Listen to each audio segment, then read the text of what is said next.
चीज भी आएगा जो मैं डिटेल में समझाऊंगा।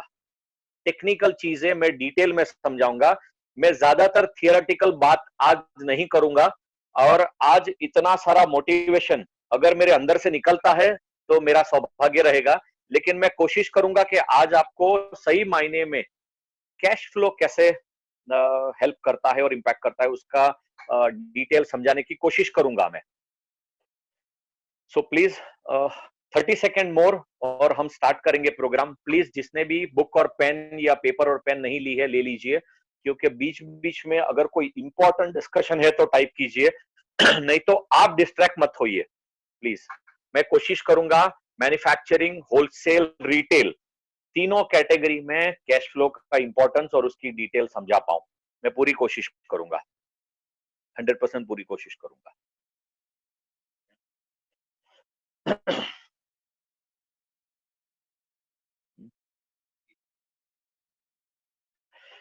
सो we are on.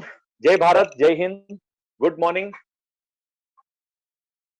Let's start the programme. आज का हमारा चौथा दिन है और आज very important, very very very important, जो हर बिजनेसमैन का कंसर्न होगा, हर बिजनेस एंटरप्रेन्योर का कंसर्न होगा। वेरी इंपॉर्टेंट इज हमारा टॉपिक है कैश फ्लो। हम कहते हैं ना, cash is the king of the market.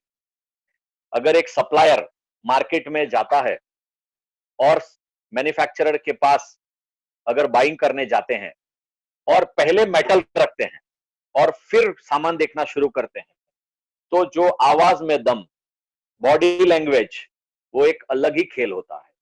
भले ही वो ज्वेलरी में हो, भले ही वो कपड़े में हो, भले ही वो जूते में हो, भले ही वो कोई भी इंडस्ट्री में हो, कैश इज द किंग, वो हम सब ने जाना हुआ है। हम सब ऑलरेडी जानते हैं बिजनेस में कैश इज द किंग और कैश का कितना इंपॉर्टेंस है। डिफरेंस है, अगर आप अपने सप्लायर से, भले ही आपके सप्लायर के साथ आपका सालों से रिलेशन है, आप अगर क्रेडिट में खरीद रहे हैं और आप अगर कैश में खरीद रहे हैं, उसमें थिन लाइन डिफरेंस जरूर होगा, कंपल्सरी होगा, बहुत इंपॉर्टेंटली। फिर मैं इंडिया के बिगेस्ट मैन्युफैक्चरर का छोटा सा एग्जांपल लूंगा, श्रीनिवास जी, एमरल्ड ज्वेलरी, कोयंबतूर। उनका मॉडल एडवांस मेटल का मॉडल है। आप यहां से मेटल भिजाइए, आपका 8 दिन, 12 दिन, 15 दिन जो भी मैन्युफैक्चरिंग साइकिल होगा, उसके बाद आपको स्टॉक आएगा आपके पास। मतलब कैश फ्लो की जो मारामारी है वो जीरो लेवल पे है, जीरो लेवल पे है। दूसरी चीज, कैश फ्लो का इंपॉर्टेंस क्या है बिजनेस में और कैश फ्लो किस तरह अफेक्ट करता है और कहां कहां अफेक्ट करता है। जिसका बिजनेस सामने सामने मेटल में है, कैश मेटल में है, उनको भी कैश फ्लो का प्रॉब्लम आता है। उनको प्रॉब्लम यहां आता है कि उनको अपना स्टॉक ऑलवेज प्रॉपर रखने के लिए कारीगर को या मैन्युफैक्चरर को रेगुलरली मेटल इशू करते रहना पड़ेगा। आज अगर मेरा सेल 100 ग्राम है और मेरा प्रिडिक्शन है कि कल मेरा सेल 200 हो सकता है, तो उनको 100 ग्राम मेटल अपनी जेब से लगाना पड़ेगा। कैश फ्लो के संदर्भ में, कैश फ्लो के रिगार्ड्स में, मैं एक चीज पहले, एक सवाल सारे ज्वेलरों से करना चाहूंगा, बिकॉज 99% ऑफ द ज्वेलर का जो माइंडसेट है ना, वो माइंडसेट चेंज आज के दिन में बहुत जरूरत है। आज के जमाने में, आज एंड ऑफ द डे तक वो माइंडसेट 100% सबने बना लेना है कि हम एक बिजनेसमैन है, हमारा प्रोडक्ट खाली ज्वेलरी है। हम एक बिजनेसमैन है, हम एक एंटरप्रेन्योर है, हम एक एंटरप्रेन्योर है, हमारा प्रोडक्ट ज्वेलरी है, हमारा सेगमेंट ज्वेलरी है। आपसे एक इंपॉर्टेंट सवाल, बहुत इंपॉर्टेंट सवाल, आप भूल जाइए कि आप पुश्तैनी ज्वेलर है, आप ये भूल जाइए कि आपके बाप दादाओं ने आपको 100, 200, 500 किलो इन्वेंट्री दिया हुआ है। आपसे एक इंपॉर्टेंट सवाल ये है मेरा, आज अगर आप बैठ के पेन पेपर लेके बैठिए और सोचिए कि आपका जो बिल्डिंग है, आपका जो गाड़ी है, आपका जो एसेट है और आपका इन्वेंट्री है, वो पूरा बैंक से है, 100% बैंक फंडेड है, सीसी फंडेड है, 100%। तो आप मुझे इस केस में बताइए कि क्या सीन है आरओआई, रिटर्न ऑन इन्वेस्टमेंट। आप ज्वेलरों ने आज इसके ऊपर एक अहम चर्चा करनी है। हम लास्ट 15 दिन से देखते आए हैं कि हम ज्वेलर लोग इकोनॉमिस्ट की बात सुन सुन के लॉसेस के फिगर बिठा रहे हैं, बहुत बड़े बड़े ग्राफ दिखा रहे हैं, हम एसेंशियल चीजों की बात कर रहे हैं, हम और इंडस्ट्री की बात कर रहे हैं। हम पहले ये तो देख ले कि हमारा जो फंड है हमारे बिजनेस में, वो अगर पूरा बैंक से है, जिसका सीसी 9%, 10%, 12% जो भी हो सकता है, अब हम प्रॉफिट कहां से बनाए? बिकॉज आपका हक आपके प्रॉफिट पे है, आपकी मुद्दल पे नहीं है। अगर आपका फंड बैंक से होता, वो तो बैंक का है, आपका तो सिर्फ प्रॉफिट पे हक है। आपका जो प्रॉफिट जनरेट होगा, उससे आप बच्चे की पढ़ाई में इन्वेस्ट करोगे, ओवरसीज एजुकेशन में भेजोगे, आप ईयर ऑन ईयर टूर पे जाओगे, फैमिली टूर पे जाओगे, आप ईयर ऑन ईयर अपने बंगले बनाओगे, आप ईयर ऑन ईयर हॉलीडे करोगे, आप ईयर ऑन ईयर बाकी की चीजें करोगे। लेकिन बैंक को ब्याज देने के बाद अब आप सोचिए कि कैश फ्लो में अगर इतना फंड मेरा बैंक का है और मैं रोज सुबह उठ के ये देखूं कि मुझे बैंक को कितना देना है, उसके लिए कितना कमाना है, उसके बाद मुझे मेरे स्टाफ की सैलरी, मेंटेनेंस, कारीगर वेस्टेज और बाकी के खर्चों का लिस्ट बना के जो लास्ट बचता है ना नीचे, नेट प्रॉफिट, वो मेरा हक है। एज अ ज्वेलर मेरा हक वो है। मैं अगर इस साल इनफ प्रॉफिट नहीं बना पा रहा हूं, तो मैं 100 ग्राम मेटल गला के या 200 ग्राम मेटल गला के यूरोप जाके आ जाऊं, बिकॉज पिताजी ने दिया हुआ है या दादाजी का दिया हुआ है, या तो फिर मार्केट ने थोड़ा मेरे को अप्रिशिएट कर दिया। प्लीज इसको प्रॉपर समझिए, इस चीज को डिटेल में समझिए, बिकॉज आज आपके लिए ये सीरियस सब्जेक्ट नहीं हो सकता। कल आपका बेटा आपसे जरूर सवाल करेगा, पापा आपने बिजनेस तो किया, लेकिन इसको बिजनेस की तरह नहीं किया। और बहुत सारे ऐसे फादर हैं जिन्होंने अपने बच्चों को फैमिली बिजनेस मैनेजमेंट में भेजा हुआ है, यही चीज को जानने के लिए। और वही बच्चे आके पापा को सवाल कर रहे हैं, पापा are we expanding, are we growing, हमारा फैमिली बिजनेस की ट्री कहां पर है? ये सब सवाल जो इंग्लिश की वोकेबलरी है, इन सब को साइड में रखिए और सिंपल सवाल कीजिए। मैं अगर अपनी पूरी लागत बैंक से लगाता हूं अपने बिजनेस में, मैन्युफैक्चरिंग यूनिट पूरा मैं बैंक से तैयार करता हूं, या होलसेल का यूनिट, या रिटेल शोरूम, मैं कितना पैसा कमा रहा हूं और मेरे पास लिक्विड कितना रह रहा है? ज्वेलरी में सबसे बड़ा जो चैलेंज है बिजनेस का, लिक्विड, सबसे बड़ा चैलेंज। सिंपल एग्जांपल देता हूं, वेरी वेरी सिंपल एग्जांपल। आपकी इन्वेंट्री फ्रूट वाले या वेजिटेबल वाले जैसी होनी चाहिए। आपकी नजर ऐसी होनी चाहिए कि आप फ्रूट और वेजिटेबल खरीद रहे हो। वो बंदा जब मार्केट जाता है, फ्रूट खरीद के लाता है, उसको मालूम है अगर शाम को या कल तक मैंने नहीं बेचा तो बासी कोई नहीं खरीदेगा, वो बास मार जाएगा, स्मेल आएगा उसमें से, और मेरा पैसा डेड जाएगा। मैं कमाना तो दूर लेकिन अपनी जेब से डालूंगा। उसी तरह ज्वेलर की सोच होनी चाहिए, बिकॉज आज हमारे पास वैसी इन्वेंट्री है, वैसी कमोडिटी है, हम रिलैक्स बैठे हुए हैं, एकदम आराम से बैठे हुए। प्लीज यहां से माइंडसेट हटाइए। अगर आपको एक ज्वेलर से एक बिजनेस की तरफ मूव होना है, एक एंटरप्रेन्योर की तरफ मूव होना है, बिकॉज कमोडिटी के बहुत सारे ऐसे भी बिजनेस, फिजिकल बिजनेस लोग कर रहे हैं, कॉपर के कर रहे हैं, जिंक के कर रहे हैं, और बहुत सारे ऐसे प्रोडक्ट हैं जो कमोडिटी की तरह बिक रहे हैं। आपको ये समझना है कि मैं किस तरह अपने बिजनेस को, अपने फंड्स को जस्टिफाई करूं, जिससे मैं लगातार अपना नेट प्रॉफिट बढ़ाते रहूं, और इसमें मुझे कहां कहां मदद होगा। नेट प्रॉफिट का बेसिक बेसिक जो इफेक्ट आता है, वो मैन्युफैक्चरिंग कंपनीज में अगर आप देखोगे, जिसको WIP कहते हैं, वर्क इन प्रोग्रेस, वहां पर आपका प्रोसेस फ्लो में आपका इन्वेस्टमेंट या इन्वेंट्री बहुत स्टक रहता है। सेकंड चीज है, जब आप बना के फिनिश गुड्स क्रेडिट पे महीनों तक वहां पड़ा रहता है, वो सेकंड जगह है जहां आपका पैसा लगा हुआ है। गुड्स ऑन अप्रूवल पे आपने दिया हुआ है, वहां पर आपका लगा रहता है। आपके स्टोर में डेड इन्वेंट्री, जो रेडी स्टॉक है या डेड इन्वेंट्री है, वहां पर आपका लगा हुआ है। आपके ऑर्डर्स में जो माल डब्बे में पड़ा हुआ है रिटेल शोरूमों में, आप ध्यान भी नहीं रखते। मैंने इतने ज्वेलरी शोरूम में इंडिया में देखा हुआ है कि हमारे पास ऑर्डर्स बहुत है, भर भर के ऑर्डर्स आते हैं। उसने 5,000 रुपया दिया और एक आधा किलो का ऑर्डर ले लिया, और आधा किलो के ऑर्डर में प्लीज आप लोग स्क्रीन शेयरिंग मत कीजिए, मुझे यहां डिस्टरबेंस आ रहा है। प्लीज आप अपना स्क्रीन शेयरिंग मत कीजिए,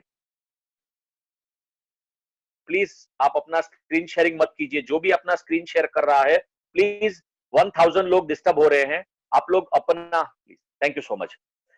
आप लोग के बिजनेस में कहां कहां आपका इन्वेंट्री और आपकी जो एसेट जहां स्टक रहती है, जिसकी वजह से कैश फ्लो में प्रॉब्लम आता है।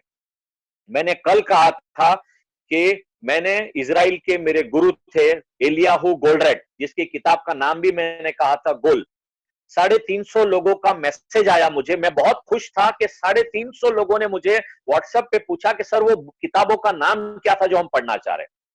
4 लोगों ने मुझे कॉल करके बताया कि सर हम ये एक बार ऑलरेडी पढ़ चुके, सेकेंड टाइम पढ़ना चाह रहे हैं। गोल नाम की 200 किताब मिलेगी जब आप गोल टाइप करोगे, लेकिन goal by Eliyahu Goldratt. Eliyahu Goldratt Israel के थे, और हमने और उन्होंने मिलकर साथ में डॉक्टर रेड्डीज में, फार्मा कंपनी है, वर्ल्ड की 3rd biggest pharma generic company है हैदराबाद में, जिनके साथ हमने कंसल्टिंग किया था। उनसे जो हमने कैश फ्लो का मॉडल सीखा, वो इतना डीपर अंडरस्टैंडिंग था। कैश फ्लो को ज्वेलरी इंडस्ट्री में और अदर इंडस्ट्री में कैसे रिलेवेंट करते हैं, इसके ऊपर थोड़ा डिस्कस करते हैं। अगर आप एग्जांपल एक पानीपुरी वाला जो है, पानीपुरी वाला जो चाट पानीपुरी बनाता है, उसका एग्जांपल लीजिए। वो क्या करता है, सुबह में उठता है, मार्केट जाता है, अपना बेसिक सामान लेके आता है, 100-200 रुपए का जो भी है इन्वेंट्री, वो आता है। आजकल तो पूरी भी रेडीमेड मिलती है, पहले तो बनाना पड़ता था उसको। शाम में अपना ठिया लगाता है 3-4 बजे, 9 बजे तक वो अपना ठिया पूरा पानी वानी ये खलास करके 1000-1500 रुपए का बिजनेस करके अपने घर चले जाता है। फिर नेक्स्ट डे मॉर्निंग वही 200 रुपया वापस लेता है, वो मार्केट जाता है, फिर अपनी इन्वेंट्री। उसका मतलब ये है कि एक 200 रुपए की इन्वेंट्री में और 200 रुपए का अपना पूरी में इन्वेस्टमेंट में, वो रोज 1500-2000 रुपए का बिजनेस करता है। मतलब एक बार इन्वेस्टमेंट में वो रोज पैसा घुमा रहा है, डेली पैसा घुमा रहा है।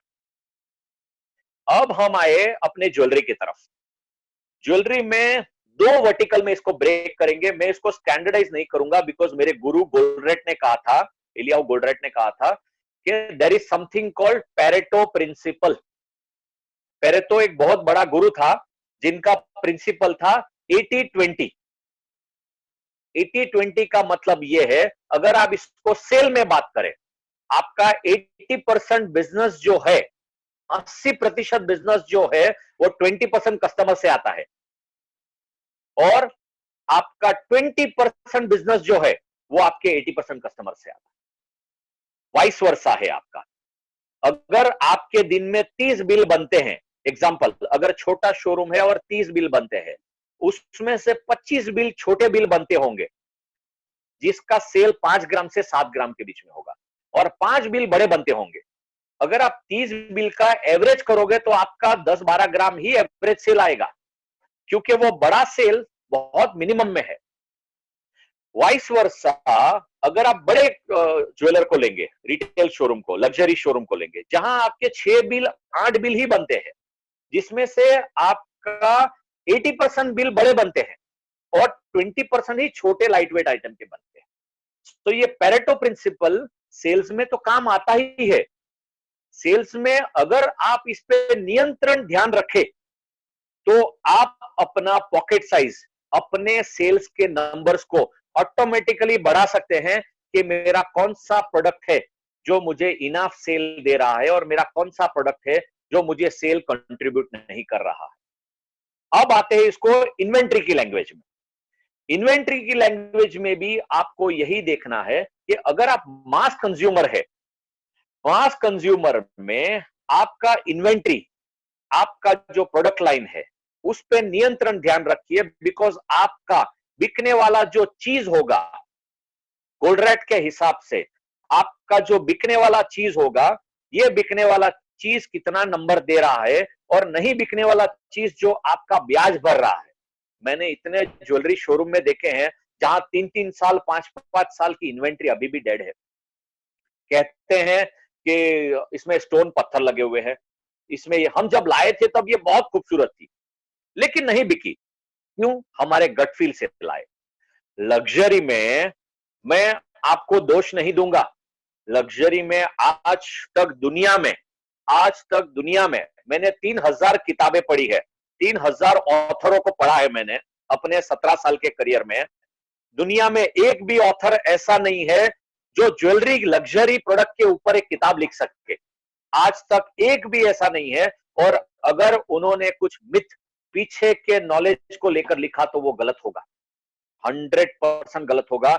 लग्जरी सेगमेंट में आज आप एग्जैक्ट इन्वेंट्री डिफाइन कर ही नहीं सकते, सिर्फ 70 से 80% अजम्पशन पे कर सकते हैं। बिकॉज लग्जरी सेगमेंट ऐसा है कि एक रिच क्लास की वुमेन उसकी 2 फ्रेंड्स के साथ आती है आपके शोरूम में और आप इसको एक 25 सेट दिखाते हो या 5 सेट दिखाते हो। आप सिर्फ फोरकास्ट कर सकते हो, अंदाजा लगा सकते हो कि इसमें से कौन सा पीस, लेटेस्ट पीस उसको पसंद आएगा। कितना कौन सा डिजाइन चलेगा और नहीं चलेगा वो आपका सॉफ्टवेयर सिर्फ मैट्रिक्स के हिसाब से बता सकता है, लेकिन एग्जैक्टली नहीं बता सकता। इलियाहू गोल्डरैट के हिसाब से उन्होंने जो मॉडल बनाया था उस मॉडल में 80% से ज्यादा प्रोविजन एफएमसीजी के लिए है। अगर आप इसका ब्यूटीफुल एग्जांपल ले तो वॉलमार्ट, अमेरिका का वॉलमार्ट है। वॉलमार्ट में उन्होंने क्या किया है, सेंटर में, उनके सेंटर में एक बड़ा सा 1-2 लाख 3 लाख स्क्वायर फीट का बड़ा सा एक ह्यूज वेयरहाउस और एक रिटेल आउटलेट खोलते हैं। उसके अतरफ में 2-2 किलोमीटर में छोटे छोटे आउटलेट करते हैं। अब जो बड़ा जो बायर है वो यहां आता है, लेकिन दूर से 25-50 किलोमीटर से कोई 4-5 चीजें लेने के लिए नहीं आता है, जैसे आपके पास भी होता है। अगर आप अहमदाबाद के सीजी रोड पे बैठे हैं, आपका कस्टमर अगर आनंद में है या मेहसाना में है या कहीं दूर बैठा है, वो बंदा छोटा सा रिंग 3 ग्राम का रिंग लेने के लिए सीजी रोड पे नहीं आएगा।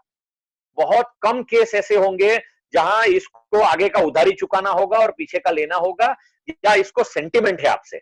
बहुत कम केस होंगे। ज्यादातर को क्या करेगा, वही मेहसाना से या ऊंझा से या आजू बाजू पाटन से या जहां पर भी उसको लगता है वहां से वो खरीद लेगा, वो यहां तक नहीं आएगा। उसी तरह वॉलमार्ट ने इसीलिए वहां पर छोटे छोटे मॉडल बनाए जिससे वो डेली इन्वेंट्री रिप्लेनिश कर पाए। उसका मतलब ये हुआ कि ये छोटे छोटे शोरूम में छोटी छोटी इन्वेंट्री डेली सेल के लिए ठीक है, जिसको एफएमसीजी कहते हैं, फास्ट मूविंग कंज्यूमर गुड्स। जो छोटी दुकानों में जाके चाय पत्ती, शक्कर, दूध, जूसेस ये सब चल जाता है। अगर वॉलमार्ट जाना है उनको तो बड़े नंबर्स में अगर डिस्काउंट पे माल लेना है तो। दूसरी बात, ये जो इन्वेंट्री का खेल और जो कैश फ्लो का खेल है वो कहां से शुरू होता है और कहां खत्म होता है, ये समझने की कोशिश कीजिए।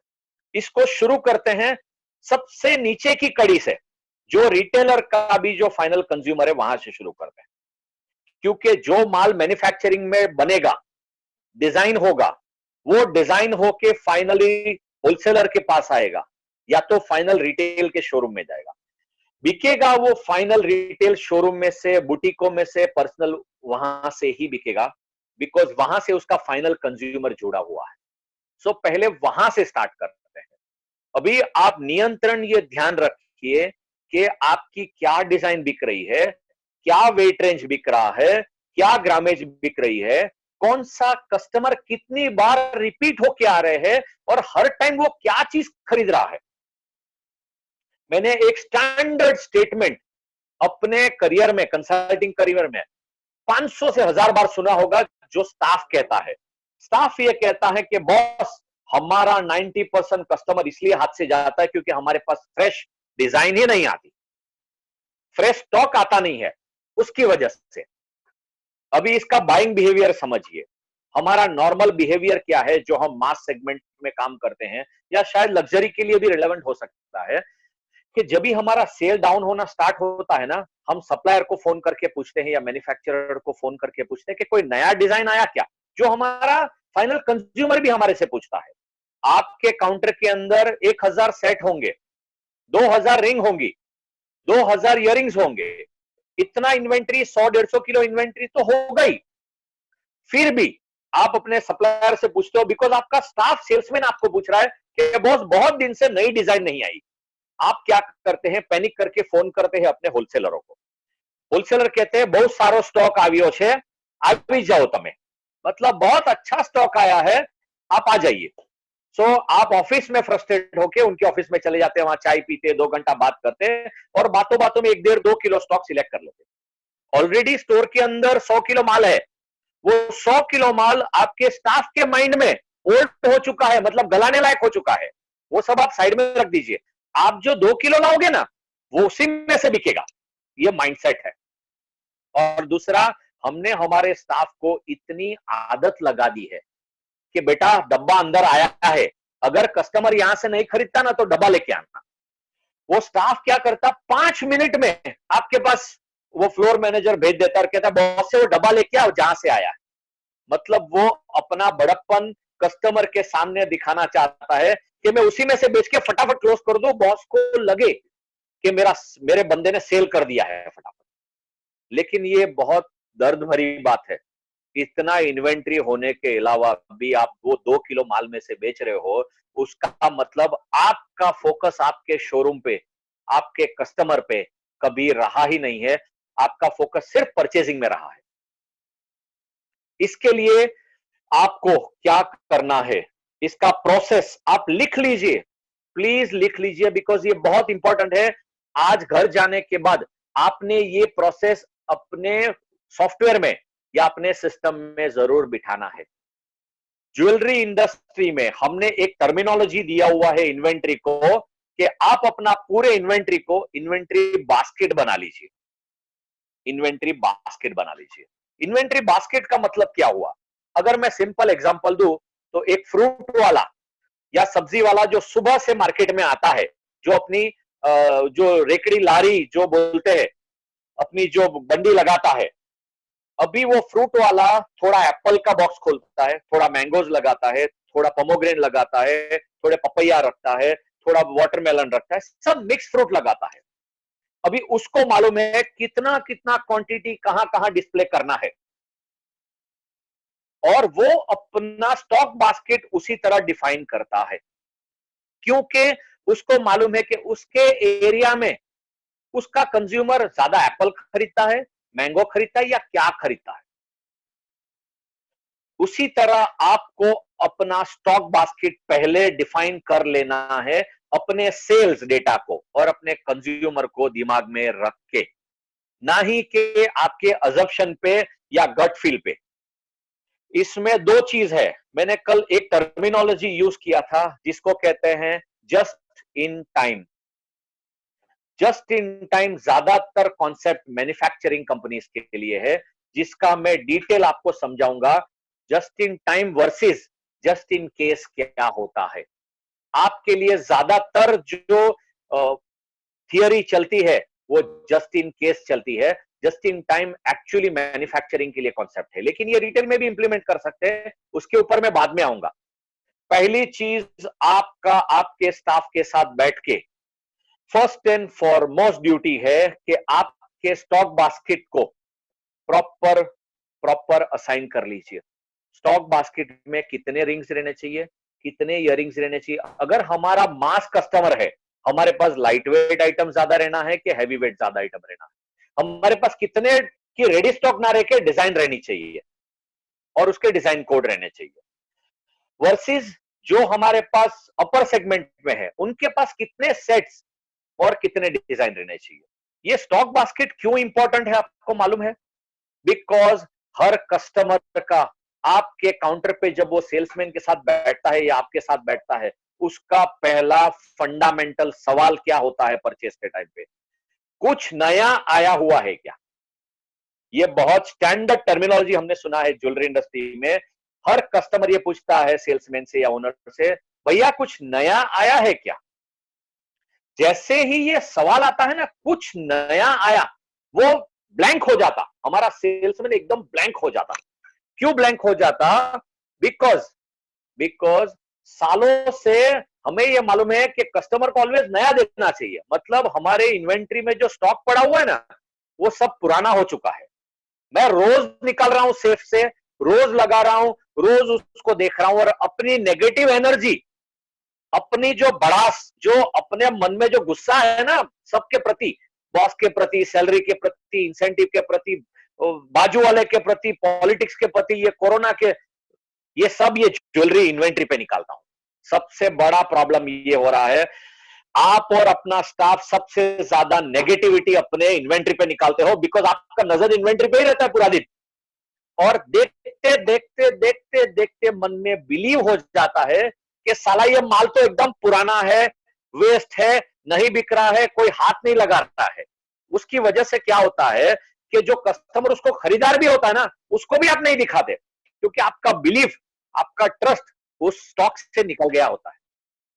वो बेचारा स्टॉक आपको इतनी बार बुलाता है कि बॉस मुझे उठाओ, मुझे यहां से निकालो, मेरे को यहां से किसी के गले में जाने दो, या किसी के हाथ में जाने दो, या किसी के कान में जाने दो, बट आपके चंगुल से, आपके बॉक्स में से मुझे यहां से निकालो, और मेरे को निकालने के वजह में मैं आपको प्रॉफिट कमा के दे रहा हूं, तो प्लीज निकालो। अगर आप प्रॉफिट नहीं कमा रहे हैं मुझे निकाल के, अगर स्टॉक को निकाल के प्रॉफिट नहीं करे तो आप लॉस खा लो, लेकिन मुझे आपकी दुकान से निकालो। मतलब वो लिटरली आपको बोल रहा है, आप अगर स्टॉक का आवाज सुनेंगे ना साइकोलॉजिकली, तो वो एक्चुअली बोल रहा है, बॉस मुझे आपके सेफ में घुटन हो रही है, मुझे दूसरे के सेफ में भेजो अभी। इसीलिए अगर आपको ये परिभाषा से ओवरकम करना है, आपके स्टाफ को अगर बिलीव कराना है कि नए स्टॉक की परिभाषा मतलब रोज नया स्टॉक है, तो मैं ये प्रोसीजर आपको समझा रहा हूं। ये प्रोसीजर अगर आप इंप्लीमेंट करते हो, ये प्रोसीजर अगर आप प्रॉपरली विदाउट डिविएशन अगर इंप्लीमेंट कर पाए, मैं गारंटी देता हूं, आप 1 महीना खुलने के 1 महीना प्रैक्टिस कीजिए और उसके बाद मुझे फोन करके बुलाइए, शब्बीर भाई आप गलत बोल रहे थे, मैं आपके शोरूम पे खुद अपने टिकट, फ्लाइट टिकट बेयर करके आऊंगा और ये चेक करके जाऊंगा कि मैं गलत था कि सही था। हमने 200 से ज्यादा ज्वेलरों में ये इंप्लीमेंट किया है, और हमने इन्वेंट्री को कम या ज्यादा तो ज्वेलर का कॉल है, हम ये नहीं बोलते आपकी इन्वेंट्री कम करो या ज्यादा करो, वो तो आप ऑटोमेटिक कॉल ले लेते हो, क्योंकि ये सिस्टम ऐसा है कि इसमें मैन्युफैक्चरर का माल भी बहुत फास्ट बिकेगा, होलसेलर का माल भी बहुत फास्ट बिकेगा, और रिटेलर का माल भी बहुत फास्ट बिकेगा, और किसी के हर टाइम माल लाओ माल लाओ माल लाओ ही होता रहेगा। ये सिस्टम ऐसा है। अभी ये सिस्टम है क्या? इसका पहला स्टेप स्टॉक बास्केट है। हर स्टॉक को, हमारी कैटेगरी को सब कैटेगरी में डाल के, सब कैटेगरी में डाल के हम हमारे सॉफ्टवेयर में या हम हमारे एक्सेल शीट में उसको कोड करके रख दे। मतलब हम समझ ले कि हमारा प्रोडक्ट कितना होना चाहिए, हमारे लिए कितना होना चाहिए एट ए गिवन टाइम। इसको एनालिटिक्स में डालने के लिए मैं मेरे कल के सेमिनार डिजिटलाइजेशन में और विस्तार से समझाऊंगा, लेकिन मैं जैसा ही अभी आपको समझाऊंगा आपको अंदाजा आना शुरू हो जाए कि हाँ शायद ये हो सकता है। इसका पहला स्टेप बास्केट जैसे ही हो जाता है, आपकी जो टोटल इन्वेंट्री है, जैसे ही बास्केट हो जाता है, आपकी टोटल इन्वेंट्री को 3 स्टेज में बाइफरकेट करके रख दीजिए, 3 स्टेज में। पहला स्टेज है रनर। रनर, रनर का मतलब भागने वाला। रनर का मतलब क्या हुआ? भागने वाला, जो बहुत भागता है, बहुत भागता, इतना भागता है, इतना भागता है, मिल्खा सिंह की तरह भागता है। आपका स्टॉक जो रनर आइटम है, 100 किलो स्टॉक में से आपका कितना स्टॉक है जो रखते ही बिक जाता है, जो धड़ाधड़ बिकता है, उसको हम रनर कहेंगे। पहली चीज, आपके पास शायद वीटी बूटी हो, आपके पास पिन हो, पास इयरिंग हो, आपके पास नोज पिन हो, आपके पास चांदी की पायल हो, आपके पास ऐसी चीज जो रनर है, रखते ही बिक जाता, रखते ही बिक जाता। उसका नाम ही रनर रखा हुआ है हमने कि वो भागने वाली चीज है।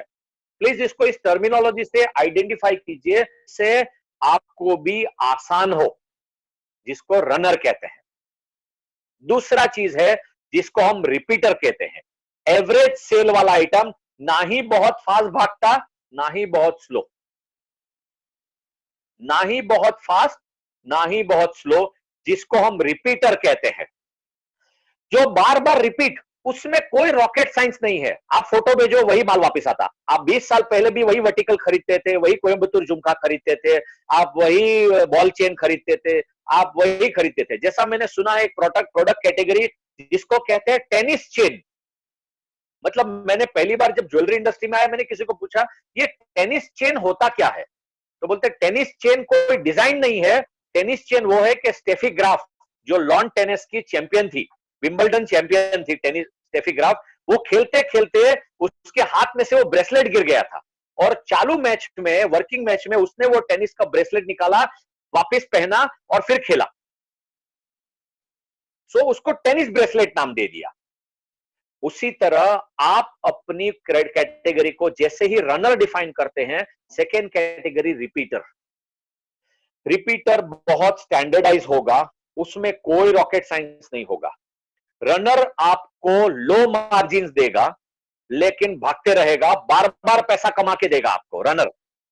रिपीटर आपको एवरेज मार्जिन देगा, लेकिन डेड होने के चांसेस बहुत कम है। रनर में डेड होने के चांसेस नियर टू 1% है। अगर 1% से ज्यादा डेड हो रहा है, उसका मतलब वो रनर नहीं है, वो रिपीटर कैटेगरी में आएगा। रनर वो है जो 1% ही डेड होता हो, जिसको फास्ट मूविंग स्टॉक भी कह सकते हैं, फास्ट मूविंग गुड्स भी कह सकते हैं। बहुत सारा इंग्लिश टर्मिनोलॉजी है। मेरे 17 साल के करियर में 14 देशों का जो एक्सपीरियंस है, उसमें मैंने ये इंग्लिश और हिंदी की जर्नी में बहुत सारा चेंज देखा हुआ है। लेकिन लोगों को जब वो नए नए टर्मिनोलॉजी और बड़ी बड़ी बात करो ना, लोगों को बहुत मजा आता है, वो प्रेजेंटेशन में बात करो। मैं ऐसा बंदा हूं जिसको सिंप्लीफिकेशन बहुत पसंद है। मुझे बड़ा बड़ा प्रेजेंटेशन, बड़ा बड़ा रॉकेट साइंस चीजें मैं लोगों को एंटरटेन नहीं करता। बिकॉज हमारे मार्केटिंग लैंग्वेज में एक कहावत है, बहुत गौर से सुनिए। अगर अगर आप किसी कस्टमर को कंफ्यूज ना कर पाए, तो अगर आप किसी कस्टमर को कन्विंस ना कर पाए, तो confuse and come back. If you can not convince a customer, confuse him and come back. वो सर खुजाते रहेगा कि ये क्या बोल के गया, जो सॉल्व हो सकता नहीं हो सकता।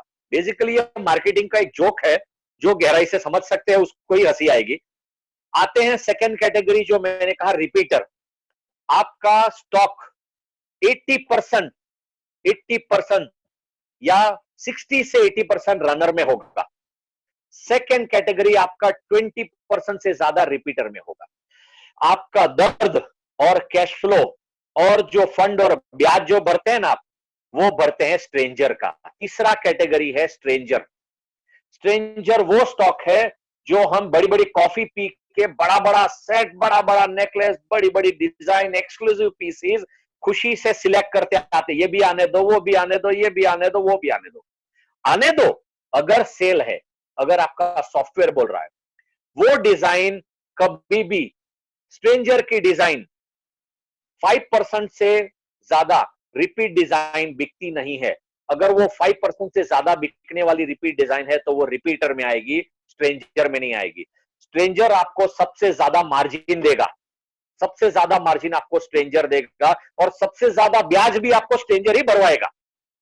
अगर उसका खरीदी आपने 8, 9, 12, 15% में ब्याज वेस्टेज में लाए हैं, जिसका मेकिंग 500 रुपए से लेकर 1000 रुपए के मेकिंग में आप लाए हो, और एक्सपेक्टिंग के वो और 15% या 10% मार्जिन देगा, लेकिन वो बिकते बिकते बिकते बिकते इतना दर्द देता है कि नींद उड़ा देता है हमारी।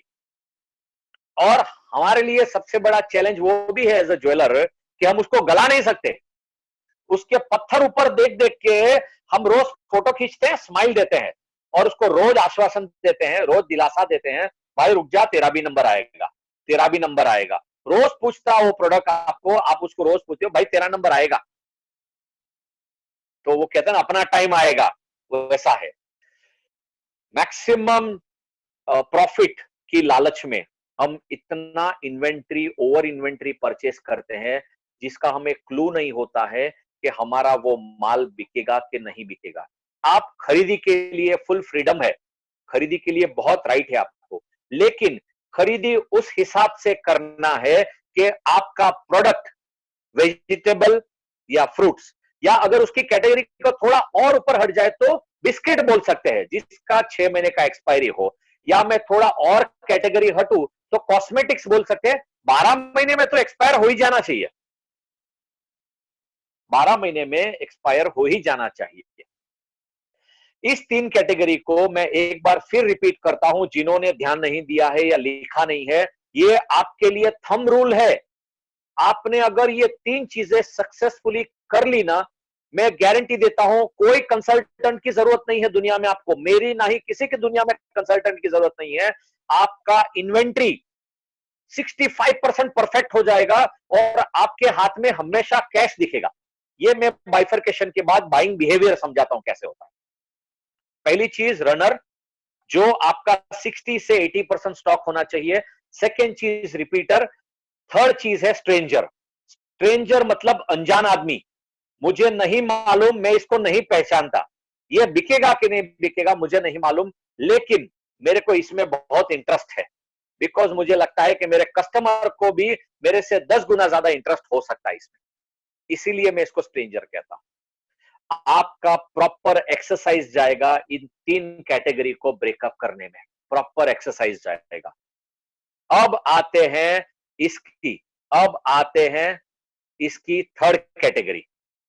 पहला है रनर, दूसरा है रिपीटर, तीसरा है स्ट्रेंजर।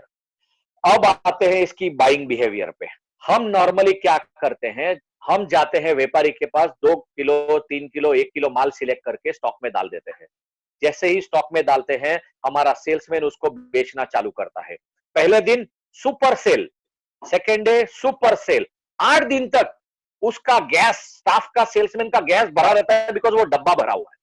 वो डब्बे में से 2 किलो में से 700-800 ग्राम बिक गया, छट गया। अब वो जो 1 किलो 1200 ग्राम 800 ग्राम जो भी बच जाता है ना, वो भाई का भाई बन जाता है, वो 100 किलो में ऐड हो जाता है समुद्र में। अब वो भी बास मारना शुरू हो जाता है, वो भी होल्ड होना स्टार्ट हो जाता है। जैसे हमारी सब्जी बास मारना शुरू हो जाती है, वेजिटेबल्स पे वो चीते लग जाते हैं, वैसा वो भी भाई का भाई बन जाता है। अब वो डब्बा हमारे लिए नो लॉन्गर फ्रेश स्टॉक रहता है, नो लॉन्गर फ्रेश स्टॉक रहता है। अब आप ये सोचिए, अगर आपका वीक में रोज का 100 ग्राम अगर आपका बिक रहा है, जिसमें से 80 ग्राम रनर बिक रहा है, 10 ग्राम रिपीटर बिक रहा है, 10 ग्राम स्ट्रेंजर बिक रहा है, या स्ट्रेंजर वीक में खाली अगर आप वीक में 1 किलो सेल कर रहे हो, जिसमें से 500 ग्राम आपका रनर बिका, 300 ग्राम आपका रिपीटर बिका, स्ट्रेंजर आपका 100 या 200 ग्राम बिका, आपका टोटल 1 किलो का वीकली सेल हुआ है। आपका स्टॉक अगर बैलेंस करना है, अगर आपका स्टॉक बैलेंस करना है, सही इन्वेंट्री पे आना है और कैश फ्लो पे आना है, तो 2 ही तरीके हैं। एक तरीका है, आपका जितना भी डेड स्टॉक 1 साल से ऊपर का है, आप भट्टी लाइए। सबसे आसान और नुकसानदायक तरीका यह है कि भट्टी लाइए और भट्टी में गलाइए, जो बहुत डेंजरस चीज है, जो दर्द देती है, बहुत दिन तक नींद नहीं देती है। दूसरा तरीका है, आप उसको डिस्काउंटिंग करके या इंसेंटाइव करके बेच दीजिए, उसके नुकसान भी है, नफे है, नुकसान भी है, ये मैं आपको बाद में बताऊंगा। लेकिन रनर, रिपीटर, स्ट्रेंजर को बाइफर्क करने के बाद उसकी बाइंग साइकिल को सेट करना है। ये 3 तो हो गया, अगर आप इसकी बाइंग साइकिल को नहीं सेट कर पाए तो ये सिस्टम फिर बिगड़ जाएगा, एब्सोल्युटली बिगड़ जाएगा। बाइंग साइकिल में क्या होता है, आपका रनर जो बिक रहा है उसको हर 3 दिन में, अगर आपका क्वांटिटी ज्यादा है तो हर 3 दिन में आपने बाय करना है। अगर आपके मल्टी स्टोर है तो उसका परचेज सेकेंड या थर्ड डे पे ला लेना है। अगर आपके पास मल्टीपल स्टोर है, अगर रिंग्स आपकी 5 स्टोर में 100 ग्राम बिक रही है, तो आपको नेक्स्ट डे जाके अपने सप्लायर से 500 ग्राम खरीद के लेके आना ही है और उनकी 100 ग्राम नीड फुलफिल करना है। एक थंब रूल याद रखिए, expenses are always lower than the inventory. Expenses always सस्ता रहेगा इन्वेंट्री से। दूसरी बात, जस्ट इन टाइम का एप्लीकेशन रिटेल में यहां होगा, बिकॉज क्या होता है, आपने अगर समझो एक 100 रिंग एग्जांपल आपके स्टाफ को दी है, उसमें से 20 रिंग बिक गई। नेक्स्ट डे मॉर्निंग जब कस्टमर आता है और कस्टमर स्टॉक बताने का, स्टाफ जब स्टॉक बताना चालू करता है, स्टाफ के माइंड में है कि अच्छा अच्छा जो माल है ना, वो तो बिक गया। अब सिर्फ बचा कुचा माल बाकी है जिसमें 2-3 नए पीस होंगे, बाकी तो जो मैं सालों से देखता है वही है। Excuse me. इसकी परिभाषा, स्टाफ का माइंडसेट, साइकोलॉजिकल माइंडसेट चेंज करने के लिए आपको उसको 1-2 दिन में वो 20 रिंग नए के फॉर्म में, भले ही सेम डिजाइन रिपीट हो, नए के फॉर्म में वो बास्केट फिर रिफिल करना ही है। अगर आप वो बास्केट रिफिल नहीं करते हो, सेल्स के लिए एक खतरा है, इसका साइकोलॉजिकल माइंडसेट चेंज नहीं होगा। अगर स्टॉक कम हुआ तो साइकोलॉजिकल माइंडसेट चेंज नहीं होगा। इसके लिए बास्केट को नियंत्रण रिफिल करना है। आप अगर किसी फ्रूट वाले की मंडी पे, लारी पे या उस पे जाएंगे और पहले दिन वो अगर 10 किलो फ्रूट लगाता है और 10 किलो में पहले दिन 7 किलो बिक जाता है, नेक्स्ट डे जो उसका 3 किलो फ्रूट है ना, उसमें से आप और आपकी फैमिली मेंबर एप्पल नहीं छाटेंगे, बिकॉज पहले दिन आप बहुत भरा हुआ देखने की आदत है आपको। आपके जो सेल्समैन को है ना, वो भी भरे हुए में से बेचने की आदत है। प्लस उसको ये मालूम है साइकोलॉजिकली कि मेरा कस्टमर नया हो या पुराना, आके पहले पूछेगा नया क्या आया। अभी आपने उसके माइंडसेट का ये साइकोलॉजिकल बैरियर ब्रेक कर दिया। उसका जो फाटक या उसके बीच में जो बैरियर था ना, जिसकी सोच की बैरियर, नए की सोच, वो तोड़ दिया आपने। अब उसको आपने नया दिया, मतलब उसके माइंड में मेरे काउंटर में अभी भी 20 पीस आज सुबह नया आया हुआ है, मैं उसको नहीं दिखाऊंगा। उसकी ट्रेनिंग इस तरह कीजिए कि मैं पहले वो 80 पीस दिखाऊं, उसमें से बेचने की कोशिश करूं। अगर उसमें से बिक जाता है वेल एंड गुड, नहीं बिकता है तो वो 20 में से बेचूंगा। वो पहला फंडामेंटल। दूसरा क्या होगा, अगले 6 महीने में इस एक्सरसाइज को करने के बाद अगले 6 महीने में क्या होगा, आपकी 80% जो ओल्ड इन्वेंट्री है ना, वो सब न्यू में कन्वर्ट हो जाएगी और प्रॉपर फ्रेश स्टॉक हो जाएगा। मतलब वो स्टाफ बोलेगा कि मेरा बॉस, मैं नहीं मांग रहा हूं माल तो भी रोज नया दे रहा है। मतलब मैं अपने बॉस को भी गोली नहीं दे सकता कि स्टॉक नहीं है या नया डिजाइन नहीं है, इसलिए माल नहीं बिकेगा। वो गोली का पावर खत्म हो जाता। अब उसके पास वो रीजन एनपीसी के कॉलम से निकल जाता है। सबसे इंपॉर्टेंट चीज ये थंब रूल बनाइए कि आप बाइंग साइकिल को जितना कम से कम कर सकते हैं। बहुत लोग कहते हैं हमें 1 किलो छाटने की आदत है, हम अगर 200 ग्राम जाके छाटेंगे ना, तो हमारा मैन्युफैक्चरर हमको पूछेगा क्या अच्छा टाइम नहीं चल रहा है, क्या दिन खराब चल रहा है, तो हमको थोड़ा ईगो हर्ट होगा, हमको थोड़ा फील होगा। सर, आप लोग आपके नेट प्रॉफिट को आंसर देना है, आपके ईगो को या इसको आंसर नहीं देना है। आप एम्प्लॉय हो अपने बिजनेस के, you are answerable for your balance sheet, not for your ego और इमोशंस। सबसे ब्यूटीफुल एग्जांपल अगर आप लेंगे तो रतन टाटा जी का, जो अपने बिजनेस को इतना ब्यूटीफुली आंसर करते हैं, ब्यूटीफुली आंसर करते हैं, जिसकी कोई सीमा नहीं है। उनका एक ही रोल है, मैं अपने बिजनेस को, अपनी बैलेंस शीट को आंसरेबल हो, उसमें से मेरी जिंदगी चलती है। भले ही कंपनी लॉस मेकिंग है, मैं अपना जिंदगी मस्ती से चलाऊंगा क्योंकि मैं ओनर हूं।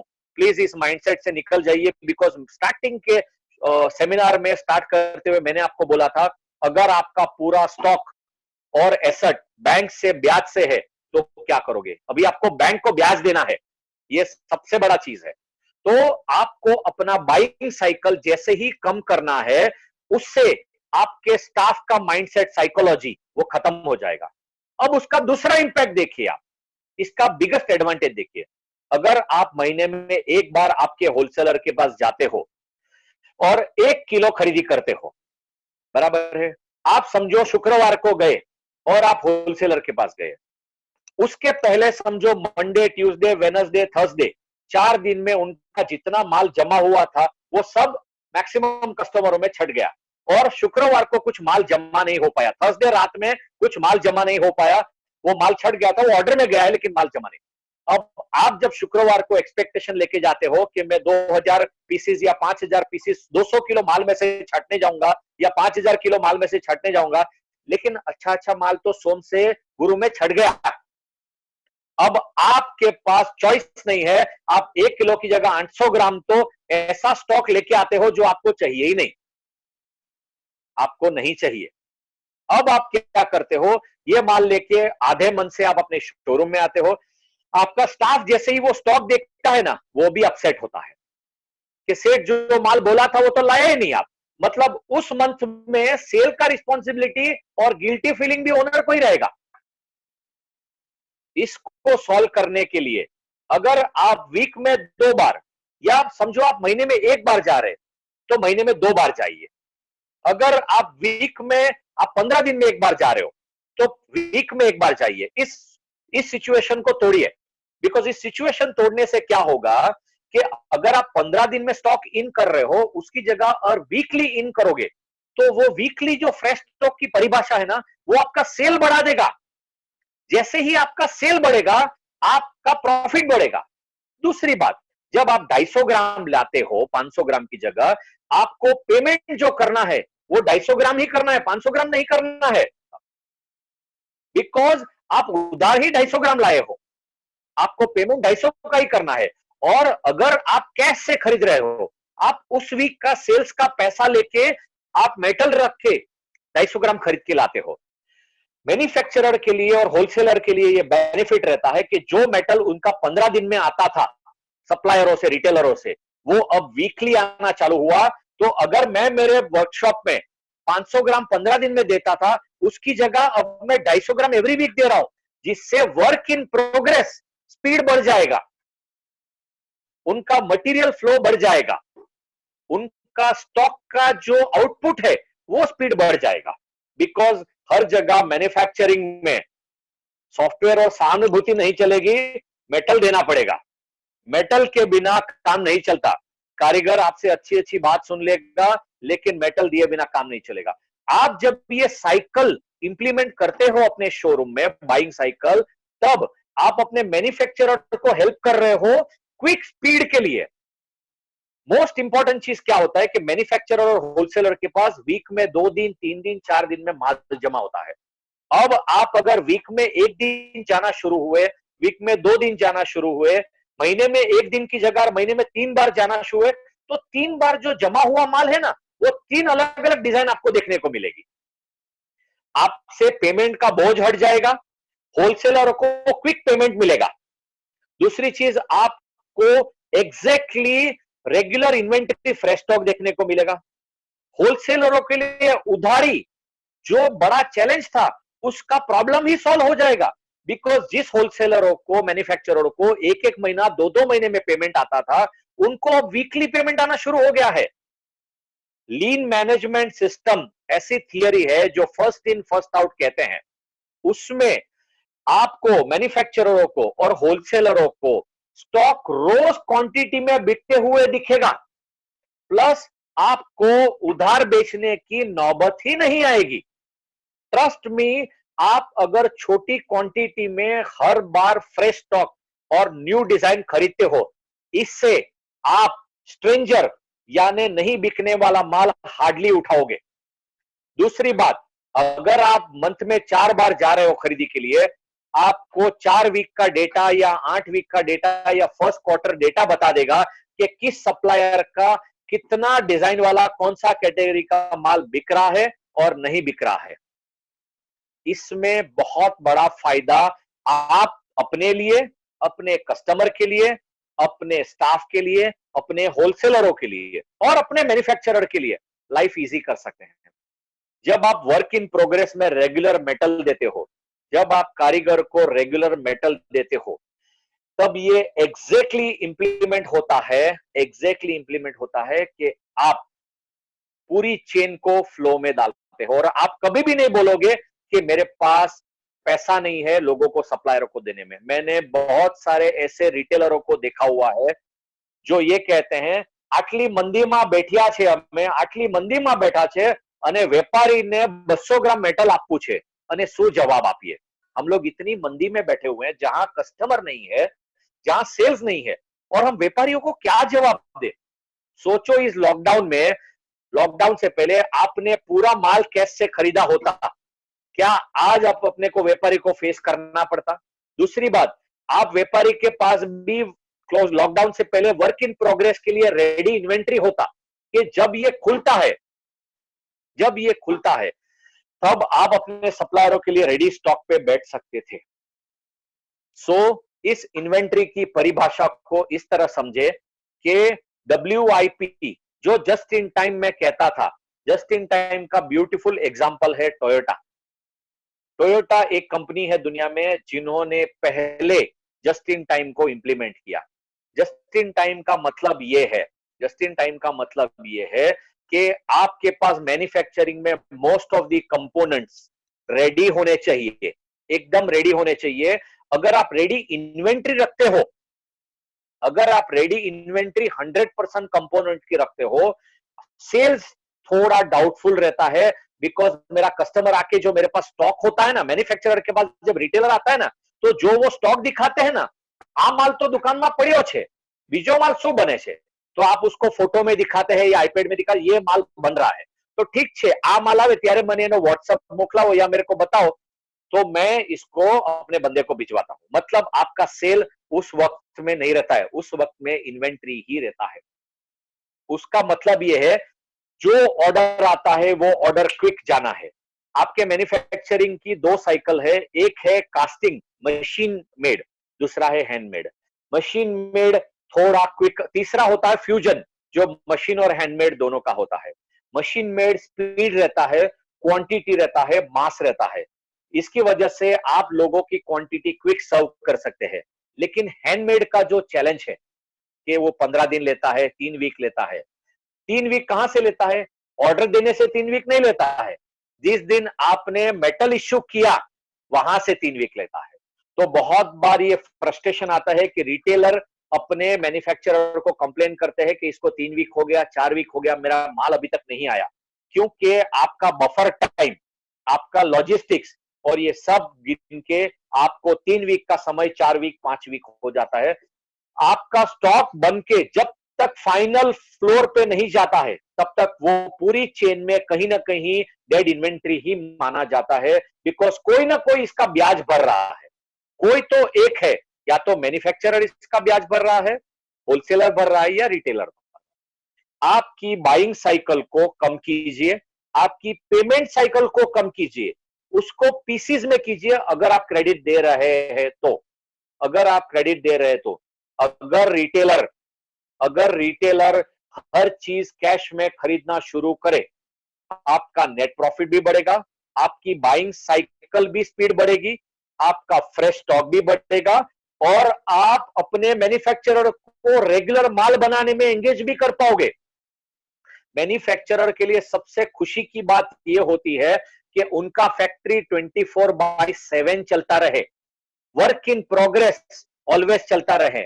और मैन्युफैक्चरर के लिए सबसे दुख की बात यह है कि माल एक बार हमने 200 किलो बना लिया, अब 3 वीक तक कारीगरों के पास कुछ माल या ऑर्डर नहीं है। उसमें सबसे बड़ा चैलेंज यह भी आता है कि OTIF, on time in full, बहुत इफेक्ट होता है। मैन्युफैक्चरिंग में जापानीज में यह टर्मिनोलॉजी है OTIF, on time in full. आप समझिए अपने मैन्युफैक्चरर को कुछ 20 पीस ऑर्डर देते हैं, कस्टमर ऑर्डर, और वो बाइंग साइकिल में या मैन्युफैक्चरिंग साइकिल में वो सिस्टम में नहीं जा सकता, जिसकी वजह से आपको 5 सेट आ जाते हैं, 2 बैंगल आते हैं, लेकिन वो आपके ऑर्डर के डब्बे में पड़े रहता है बिकॉज वो 3 पीस अभी जमा नहीं हुए, जिसकी वजह से आप अपने कस्टमरों को पूरा डिलीवर नहीं कर पाते। मैन्युफैक्चरिंग का सबसे इंपॉर्टेंट थंब रूल है OTIF, on time in full. ये और दूसरी चीज QC, क्वालिटी।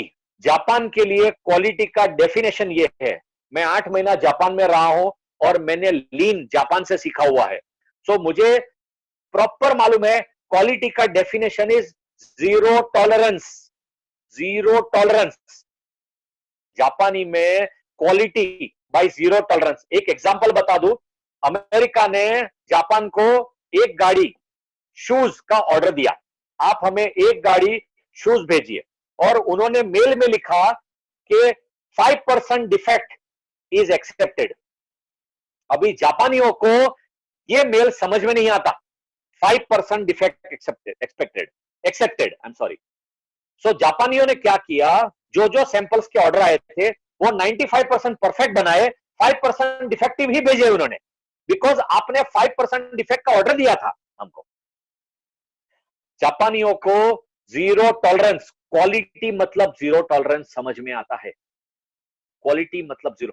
आपको भी अगर अपने कस्टमरों को जिंदगी भर बांध के रखना है तो मैन्युफैक्चरर की यह जिम्मेदारी है कि सुपर क्यूसी, एक्स्ट्रा क्यूसी या जितना एफर्ट डाल सके अपनी डिजाइन और अपनी क्यूसी पे डालिए।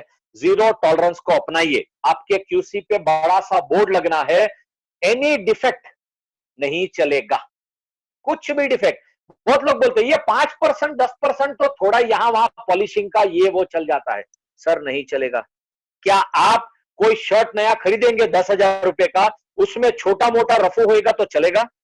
आप कोई गाड़ी खरीदेंगे जिसमें थोड़ा स्क्रैच हुआ होगा, चलेगा?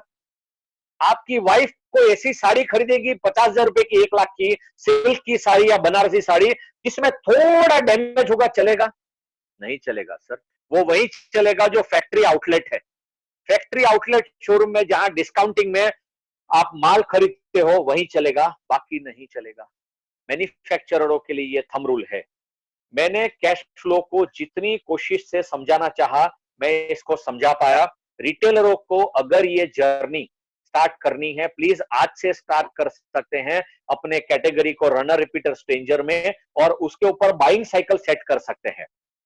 मैन्युफैक्चरर के लिए ये जिम्मेदारी है या ये रिक्वेस्ट है कि आप अपने मैन्युफैक्चरिंग को 24/7 चलाने के लिए अपने रिटेलरों से रेगुलर ऑर्डर लीजिए, रेगुलर डिजाइन एंगेज रखिए, छोटे पीसीज में क्रेडिट को एनकैश कीजिए। आप महीने में एक बार 1 किलो पेमेंट लेते हो और आप वीकली 250 ग्राम लेते हो, वो 250 ग्राम आपका पहले ही वीक में अगर 10 सप्लायर से 10 रिटेलर से 250 ग्राम आ जाएगा तो 2.5 किलो तो रोज मेटल वीकली आ गया मेटल अंदर।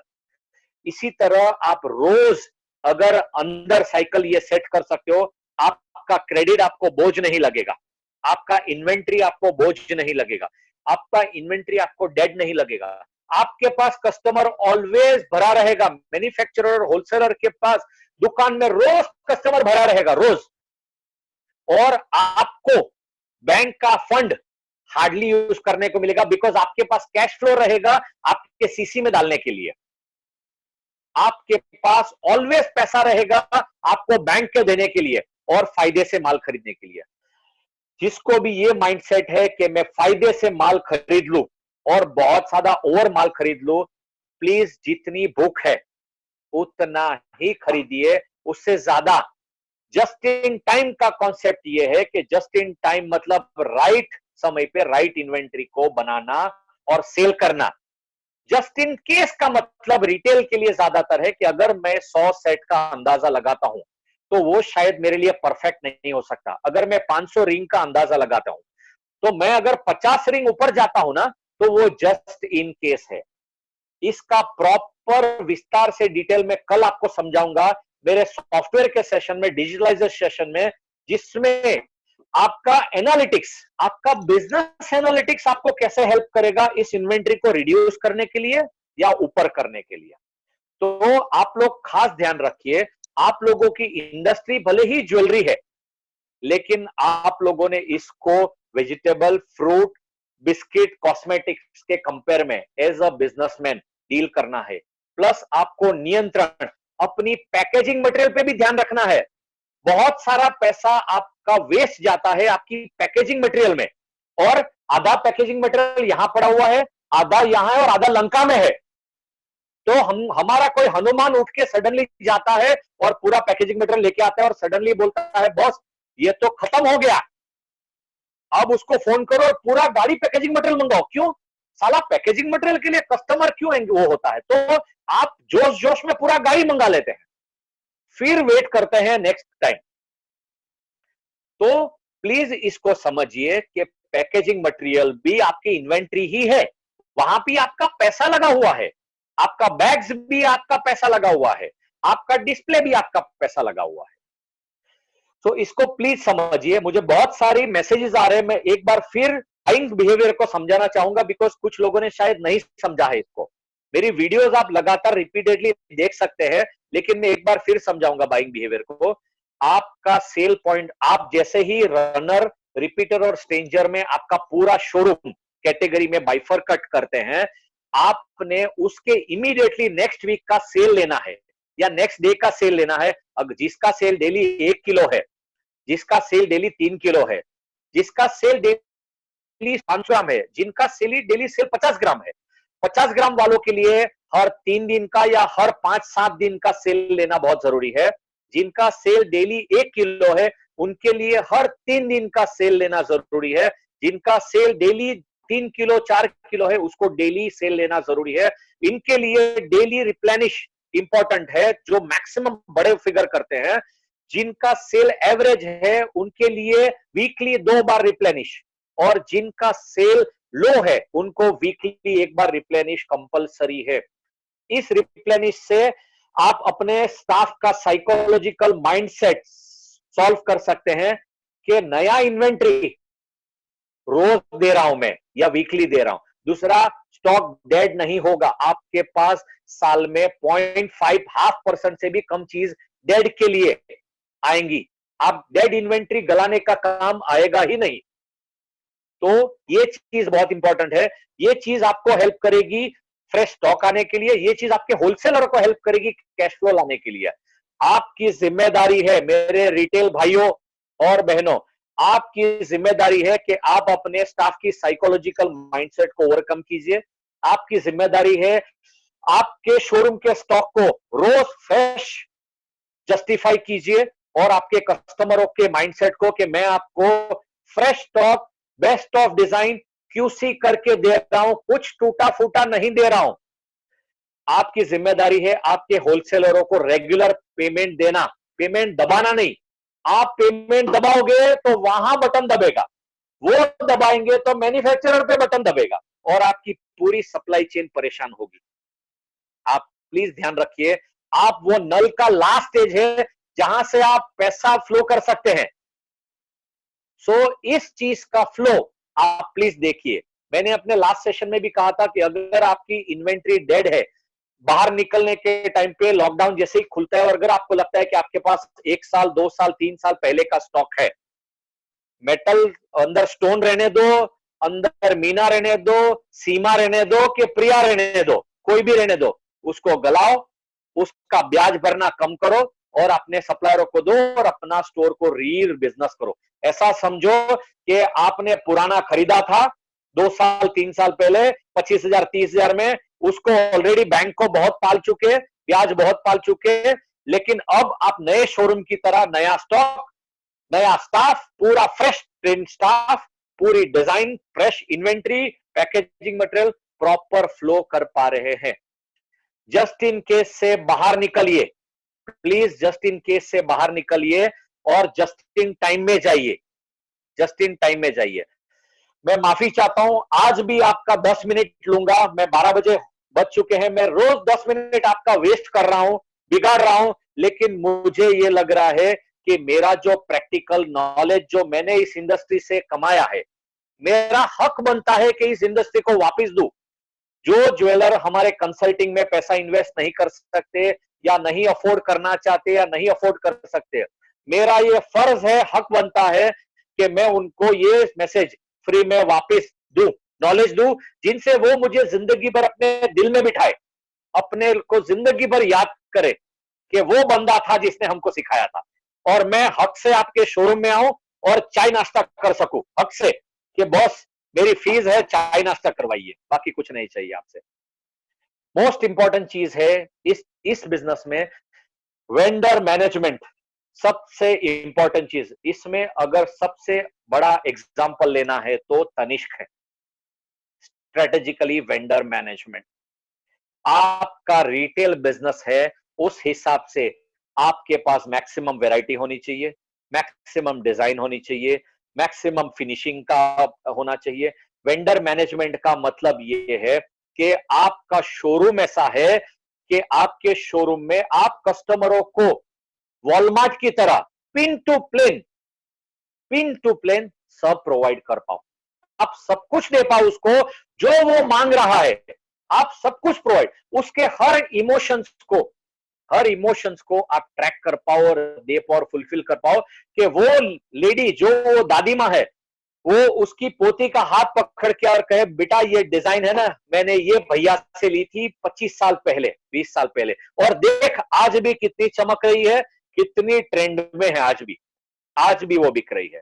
इसके लिए आपको वेंडर मैनेजमेंट, एग्जीबिशंस इसलिए बने हैं आपके लिए कि रिटेलर भाइयों मैक्सिमम से मैक्सिमम डिजाइन को एक्सप्लोर कर पाओ, मैक्सिमम से मैक्सिमम ज्वेलरों को ट्राई कर पाओ और उसके लिए और रिलेशनशिप नए बना पाओ।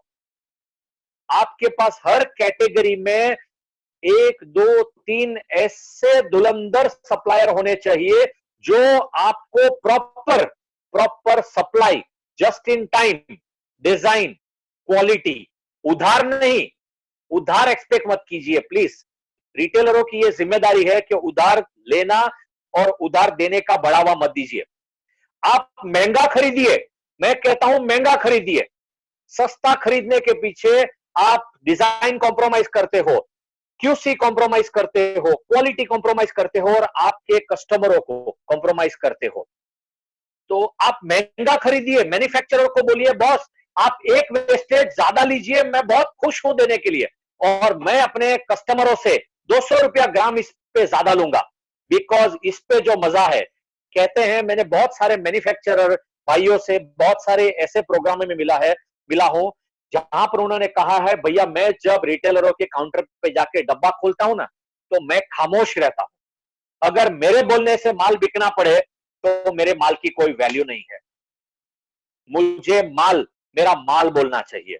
और जब वो माल देख के उनका मुंह खुला का खुला रह जाता है, मेरा भाव रहेगा, मेरी पॉलिसी रहेगी, माल भी मेरा, भाव भी मेरा, पॉलिसी भी मेरी। वेंडर मैनेजमेंट रिटेलरों के लिए एक बहुत बड़ा सब्जेक्ट है जिसको मैं थोड़ा प्रकाश और कल डालूंगा इसके ऊपर।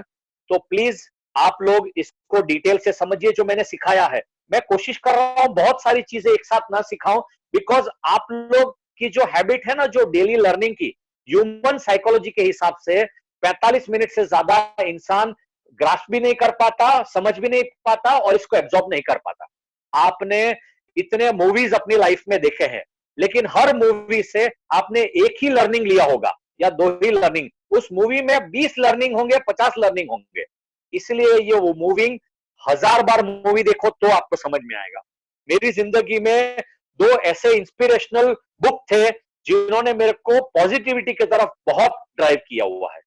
एक थे लुइस एल हे, जिन्होंने एक किताब लिखी है you can heal your life. Vedant इसको टाइप करो, you can heal your life by Louise L हे।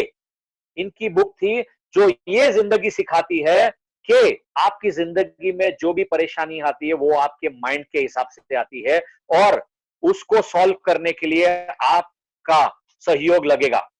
दूसरी किताब है जो हैबिट के लिए और मैनेजमेंट फंडामेंटल की बेसिक किताब है, जो आई एम श्योर बहुत लोगों ने पढ़ी होगी, स्टीफन कोवी, जिन्होंने अपनी किताब लिखी थी 7 habits of highly effective people. 7 habits of highly effective people, yes, पहली किताब है you can heal your life. और जिन भाइयों को फ्लुएंट इंग्लिश नहीं समझ में आता है, उनके लिए हिंदी में यूट्यूब में ये पूरे वीडियोस, लुइस एल हे का डब किया हुआ पूरा वीडियोस अवेलेबल है। सेकेंड बुक है 7 habits of highly effective people by Stephen Covey.